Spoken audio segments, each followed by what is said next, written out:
You told me you weren't happy in your marriage. Lisa's voice trembled with anger as she confronted Reverend Thomas Daniels in the dimly lit church office. Her arms were crossed tightly, and her eyes burned with years of pent-up frustration. You said you'd divorce her and marry me. How long do I have to wait? Thomas leaned forward, his hands gripping the edge of the desk as though steadying himself. His face was a mixture of guilt and fear. Lisa, please, he whispered, his tone low and urgent. I love my wife. I cannot divorce her. It's not that simple. Lisa's expression twisted into one of disbelief. So, you've been lying to me this whole time, she shot back, her voice rising. Making promises you never intended to keep. I never lied to you, Thomas replied, though his voice lacked any conviction. I didn't think it would come to this. Lisa stepped closer, her tone sharp and unyielding. Well, it has. I'm pregnant, Thomas. And I'm not getting rid of it this time. This is the 4th time you've asked me to do this. I can't do it anymore. I won't. Thomas's eyes widened in panic as the words hit him like a blow. His carefully constructed world, the sermons, the admiration, the respect of the congregation, was now crumbling. Lisa, you can't have this baby.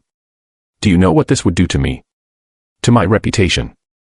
Lisa scoffed, her frustration boiling over. Your reputation? What about me? What about my life? Do you think I'm just some pawn in your game? You said you were unhappy in your marriage. That you'd leave her for me. And now you want me to disappear. Thomas's desperation began to shift into anger. You don't understand. Everything I've built, everything I've worked for, it would all be destroyed. You're being selfish. Lisa's lips curled into a bitter smile. Selfish. You've used me, lied to me, and now you're calling me selfish. Maybe everyone should know the truth. I'll tell them about us, about this baby, about everything. The air in the room grew suffocating as Lisa's words sank in. Thomas's chest tightened with panic. Lisa, don't do this. Please, he pleaded, stepping closer. But Lisa stood firm, her arms crossed, her defiance unwavering. You don't control me anymore, Thomas. You had your chance to do the right thing, and you failed. Now, I'm going to make sure everyone knows who you really are. In an instant, something inside Thomas snapped. His fear, his rage, and his desperation boiled over. You don't understand what you're doing, he shouted, reaching out to grab her arm. Lisa pulled away, her voice defiant. Get your hands off me. But Thomas's grip tightened, and in the heat of the moment, he shoved her. Lisa stumbled backward, her heel catching on the edge of the staircase. She tumbled down the stairs, her head striking the edge of one of the wooden steps with a sickening thud. Thomas froze, his breath catching in his throat as he watched her crumpled form at the bottom of the staircase. Lisa let out a weak groan, her body twitching slightly. Panic overtook him as he rushed down the stairs, his mind racing. Lisa, he called, shaking her shoulder. Her eyes fluttered open, but her breathing was labored, her groans faint. No. No, no, no, Thomas muttered, his hands trembling. He knelt beside her, his thoughts spiraling. If she lived, she would tell everyone what had happened. His life would be over. His wife, his congregation, his entire reputation, they would all be gone. In that moment, fear won. Thomas placed his hand over Lisa's nose and mouth, pressing down firmly as she struggled weakly beneath him. I'm so sorry, he whispered, tears streaming down his face. I'm so sorry. After a few agonizing moments, Lisa's body went still.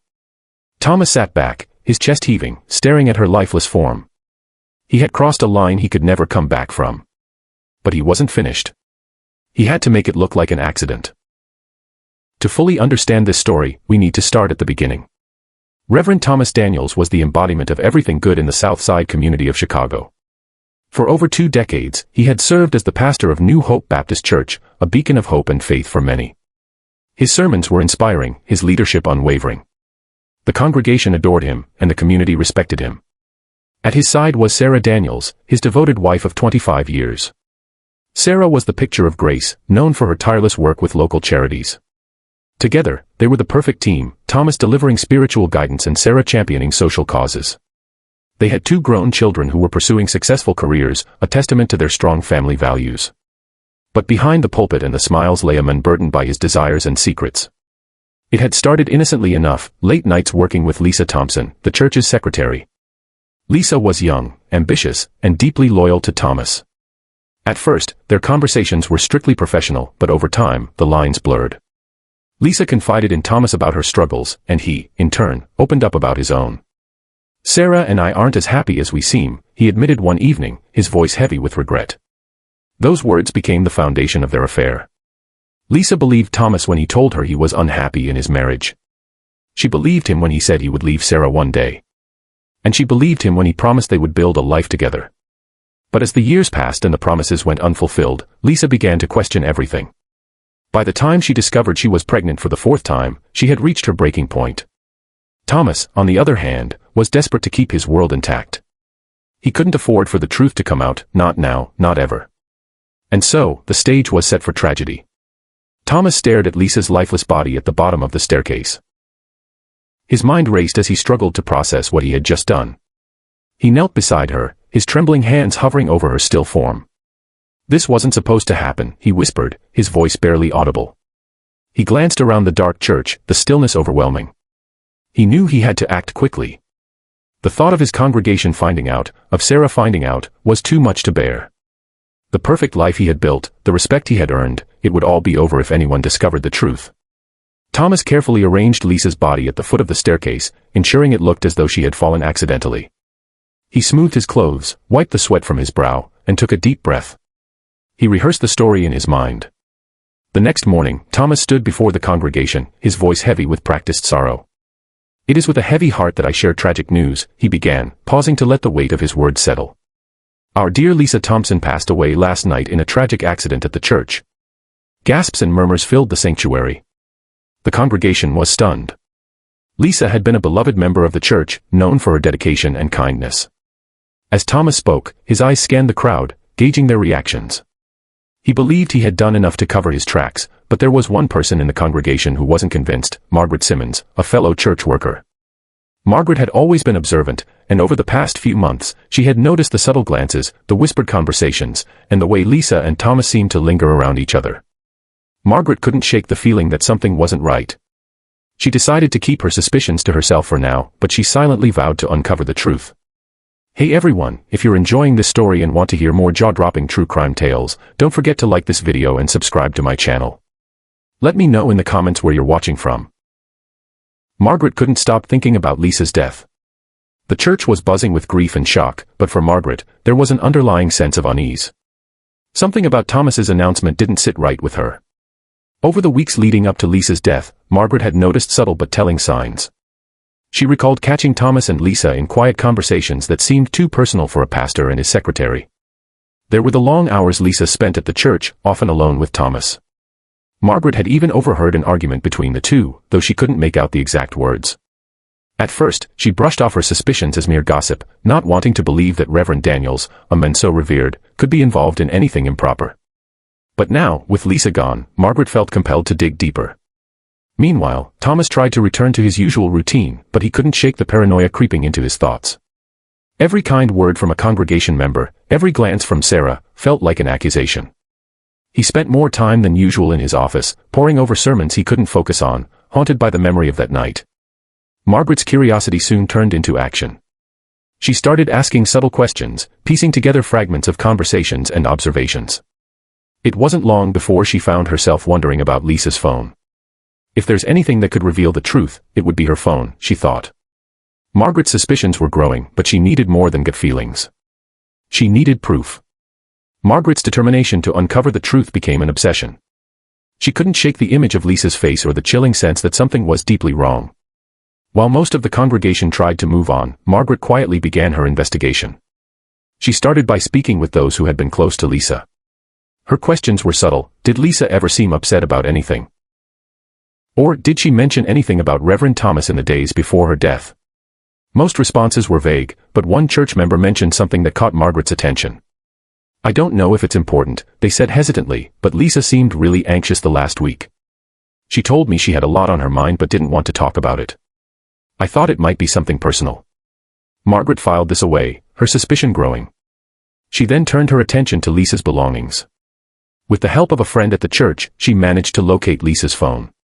The device was locked, but Margaret remembered that Lisa often used her birth date for passwords. After a few tries, the phone unlocked. Her heart raced as she scrolled through Lisa's messages. What she found confirmed her worst fears. The texts between Lisa and Reverend Thomas were filled with declarations of love, promises of a future together, and arguments about the pregnancy. One message stood out: "You told me this would be different, Thomas. I'm keeping the baby, and you need to tell Sarah the truth." Margaret sat back, stunned. This wasn't just an affair, it was a tangled web of lies and betrayal. She knew she couldn't handle this alone. The next morning, Margaret called the police. She shared her findings, including the texts and her suspicions about Lisa's death. The detective she spoke with was intrigued and promised to investigate further. This story is just getting started, and it's about to get even more intense. If you're hooked, make sure to like this video, subscribe to my channel, and hit the notification bell. Detective James Carter was assigned to the case. He was a seasoned investigator with a reputation for getting to the bottom of even the most complicated cases. When he received Margaret's call, he immediately sensed that there was more to Lisa Thompson's death than met the eye. Margaret handed over the evidence she had gathered, including Lisa's phone and the incriminating text messages. "Something isn't right, Detective," she said firmly. "I've worked at this church for years, and I know Reverend Thomas. He's hiding something." Detective Carter reviewed the texts carefully. The messages painted a picture of a relationship that had spiraled out of control. The final argument over the pregnancy was particularly damning. If Lisa was planning to keep the baby, Carter thought, then Reverend Thomas had a strong motive to silence her. Carter decided to start with a forensic review of Lisa's phone and the staircase where she died. He also requested a full autopsy report, which revealed a troubling detail: Lisa's injuries were inconsistent with a simple fall. The bruising on her neck suggested she had been smothered. The detective's instincts kicked into high gear. This wasn't an accident, it was murder. Meanwhile, Thomas began to feel the walls closing in. The police had contacted him for a statement, and though he tried to appear calm, his nerves were fraying. He stuck to his story about Lisa's fall, but Carter's probing questions made him uneasy. Back at the station, Carter began connecting the dots. Between the texts, the autopsy, and the growing suspicion around Thomas's behavior, the case was starting to take shape. All he needed was one more piece of evidence to seal the deal. At the Reverend home, Sarah Daniels, his wife, couldn't believe what was going on. Her mind was in a fog, struggling to make sense of the words that had shattered her world. Her husband, Thomas Daniels, the man she had shared her life with for 25 years, was being accused of murder. The phone call came in the early hours of the morning, but even now, it felt like it was happening in slow motion, as though the entire world had come to a screeching halt. She walked into their home's familiar living room, trying to make sense of it all. The same furniture, the same photos of their children and family vacations, everything felt so ordinary, so untouched by the horror she was now facing. The men she had loved, the men who had stood by her side, who had shared so many moments of joy and sorrow, was now a stranger. Detective Carter had explained the details over the phone. Lisa Thompson, the woman with whom Thomas had been having an affair, had been found dead, and the evidence pointed to her husband. The affair was one thing, but the fact that he had somehow been involved in Lisa's death was another. Sarah felt the weight of each piece of the puzzle crash down on her. Sitting on the couch, Sarah's mind raced. How could she not have seen the signs? How had she been so blind to his lies, his double life? The deep sense of betrayal gripped her chest as if her heart itself was breaking. The woman who had shared everything with him, the ups, the downs, the triumphs, and the tragedies, was left now to face this nightmare alone. Her heart ached for their children, Emily and Michael, who were now faced with the same devastating truth. She knew how deeply this would scar them, how much it would change their lives forever. But she couldn't find the strength to reach out to them. Her grief had swallowed her whole. She felt utterly powerless. Over the next few days, Sarah's sorrow turned to disbelief. She kept telling herself that there had to be a mistake. There was no way Thomas could be guilty of something so terrible. Yet, the reality of the situation slowly sunk in, and the painful truth was undeniable. As she sat in the stillness of their home, her mind returned to the last few years. She thought about their marriage, the late-night phone calls, the time he'd spent away from home more often than usual.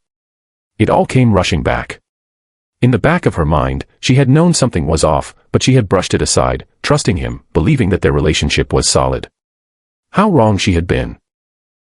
Detective Carter was relentless in his pursuit of the truth. Every lead, every piece of evidence pointed to one thing: Reverend Thomas Daniels had been living a life filled with lies. As the days went on, more details surfaced. Carter learned about Thomas's secret relationship with Lisa and how, despite their differences, Thomas had been emotionally involved with her in ways he had never shared with his wife. The affair was one thing, but the deeper question was whether Thomas's motive to kill Lisa had been one rooted in desperation, or something darker. It didn't take long for Carter to piece together the timeline. Lisa's last few days were filled with tension, as she and Thomas fought over what to do about the unexpected pregnancy she had revealed to him. She had insisted on keeping the baby, but Thomas had begged her to have an abortion, desperate to keep his secret life hidden from Sarah, his congregation, and the world. The night before Lisa's death, Lisa had sent a message to Thomas, asking to meet. Carter's team discovered that Thomas had replied within minutes, suggesting they meet at the church after hours to discuss the matter in person. Carter couldn't help but feel that this meeting would turn out to be the key to unraveling the truth. Sarah's memories of Thomas became haunting during this time. The man who had preached so many times about forgiveness, love, and faith, now appeared to be a fraud, a man capable of unimaginable cruelty. The breakthrough came when Carter's team managed to secure the church's surveillance footage. It showed Thomas Daniels arriving at the church that night, walking briskly toward the back entrance, his face tight with what appeared to be stress. Moments later, Lisa arrived, looking nervous but resolute, clutching her purse close to her side as she entered the building. The footage captured their brief conversation outside the office door. Thomas opened the door for her, and they exchanged a few words before disappearing from the camera's view. The footage went dark for several minutes, but when it resumed, it showed Thomas exiting the building quickly. He looked agitated, his shirt slightly untucked, his face pale and sweat-drenched. This was the moment Carter had been waiting for. The timestamp on the footage confirmed that Thomas had been at the church at the time of Lisa's death. His story about Lisa simply falling down the stairs no longer made sense. In the footage, Lisa's body was nowhere to be seen, but it didn't take long for Carter to piece together that the church had been the scene of the crime. The urgency of Thomas's movements, his disheveled appearance, and the time discrepancy all pointed to one conclusion: he was guilty. As Carter reviewed the video again, his mind raced. How could someone so trusted, so beloved by the community, become a cold-blooded killer? But that was the reality of the case. The evidence was undeniable. The moment of truth arrived when Detective Carter confronted Thomas Daniels. He had all the evidence he needed: the autopsy results, the text messages, the church's surveillance footage, and the testimonies of those who had witnessed Thomas's erratic behavior in the days leading up to Lisa's death. There was no more room for denial. Sitting across from Thomas in the interrogation room, Carter's voice was calm, but his eyes never wavered from Thomas's face. "We have enough evidence to prove you killed Lisa Thompson," Carter said, his tone firm. "We know you were there that night. We know you smothered her." Thomas's reaction was immediate, a mix of disbelief and panic. "No. I didn't do it. She just fell." "It was an accident," he protested, his voice trembling. But Carter wasn't fooled. "Thomas, the evidence is clear. The bruising on her neck. The text you sent her, demanding to meet. The footage that shows you leaving the church that night with a look of panic on your face. You murdered her to protect your secret." For hours, Thomas denied everything. He claimed he loved Lisa, but his love had been tainted by guilt and fear. The truth was, he couldn't let her keep the pregnancy and ruin everything he had built. So, in a fit of desperation, he had taken matters into his own hands. But it was no use. Carter had broken him. It was just a matter of time before the confession came. Sarah had tried to avoid the press and the public. She couldn't bear the thought of facing the community, especially after what had happened. Her heart ached for the life she had once known, a life that now seemed like a distant memory. She could barely recognize the men she had married, the father of her children, now accused of murder. It was the hardest thing she had ever done, sitting in the courtroom while the prosecutor detailed the affair, the lies, and ultimately, the cold-blooded murder of Lisa Thompson. Her hands shook as she sat through the testimony, and her mind wandered to all the years they had spent together. How had she not seen the signs? The idea of him being capable of such cruelty seemed impossible. But the evidence was irrefutable. The trial lasted weeks, but it felt like a lifetime to Sarah. As the days dragged on, Sarah struggled with the fact that her husband, her partner, was not the man she had thought him to be. The betrayal ran so deep it seemed to suffocate her. She was heartbroken for their children, who had lost both their mother's trust and their father's love. Emily cried herself to sleep most nights, and Michael, ever the stoic, simply couldn't understand how it had come to this. How had their perfect family been torn apart? The trial of Thomas Daniels was now the center of attention in their small town. News outlets reported on every detail, and people gathered outside the courthouse, hoping for some kind of closure. Sarah found herself trapped in a whirlwind of emotions. She had to keep her face composed for the sake of their children, but inside, she was falling apart. As the trial went on, Sarah realized how deep the damage truly was. Not only had her husband lied to her, but he had also lied to an entire community that had trusted him. His sermon of forgiveness had now been exposed as hypocrisy, and every word he had spoken seemed like a cruel mockery of the very faith he had claimed to uphold. The defense team tried to cast doubt on the evidence, claiming Thomas's actions had been out of panic, not premeditation. But the prosecution was unwavering, and as the weeks passed, the evidence piled up against him. Thomas's attempts to evade the truth only made things worse. By the end of the trial, there was no question in Sarah's mind. The man she had once called her husband was gone. The moment Sarah had feared arrived, the verdict was read aloud. Thomas Daniels was guilty of murder. The weight of the words hit her like a physical blow. For so long, she had hoped there would be some kind of mistake, that somehow, the truth would be less cruel than it seemed. But the truth was devastating. Thomas was not the man she thought he was. As the judge pronounced the sentence, life in prison without parole, Sarah's heart felt like it was being ripped from her chest. Thomas Daniels, the man who had vowed to love and cherish her, was now a murderer. In the months following the trial, Sarah tried to rebuild. The church was silent now, the pews empty, the once thriving congregation fractured. She couldn't walk into the place where her entire life had been built. Sarah focused on the future, her children needed her. She poured herself into their lives, trying to help them understand what had happened, though she still couldn't comprehend it herself. Each day was a new struggle. Every memory felt like a wound, but for the sake of her children, she kept moving forward. She was determined to find peace, but peace didn't come easily. The entire community was in shock. How could the men they had trusted so deeply betray them? The church was divided, with some people leaving in disgust, unable to reconcile the men they had followed with the truth that had come to light. Others tried to keep their faith, but it was hard to ignore the gaping wound that had been inflicted on them all. Sarah could no longer find solace in the walls of the church. The people she had once called friends now seemed like strangers. The betrayal was too deep, and Sarah found herself slowly pulling away from the life she had once known. After months of pain and uncertainty, Sarah found a way to move forward. She began volunteering at a local shelter, offering help to those who needed it most. It wasn't much, but it gave her a sense of purpose again. Slowly, she began to heal, though the scars of the past would never completely disappear. Her children were her priority now, and she was doing everything she could to provide them with the love and stability they needed.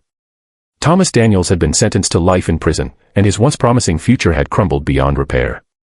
He was no longer the beloved pastor, he was a convicted murderer, known for his lies and betrayal. The legacy he had built was now a cautionary tale. For Sarah, though, the healing process was far from complete. She still couldn't escape the haunting memories of the men she had once loved. But she was learning to live with the pain. The community tried to pick up the pieces, but nothing could erase the scar left by Thomas's actions. The church struggled to move on, and many were still in shock over the turn of events. Some continued to attend, but the atmosphere was different now. The faith that had once been unwavering now felt fragile, like a house of cards waiting to fall. For Sarah, the idea of returning to the place where it all began was impossible. She had to move on in her own way. As Sarah stood outside their old church one last time, she couldn't help but reflect on the life they had once shared. The memories were bittersweet. The love they had once felt for each other, the dreams they had built together, all seemed so distant now. But it was gone. There was no going back to that life. Sarah knew that she would have to keep moving forward, but the memories of her past would always be with her. Sarah took one final glance at the church, then turned and walked away. It was time to leave the past behind. Her journey was not over, but she had come to understand that healing would take time. And she was finally ready to start a new chapter in her life.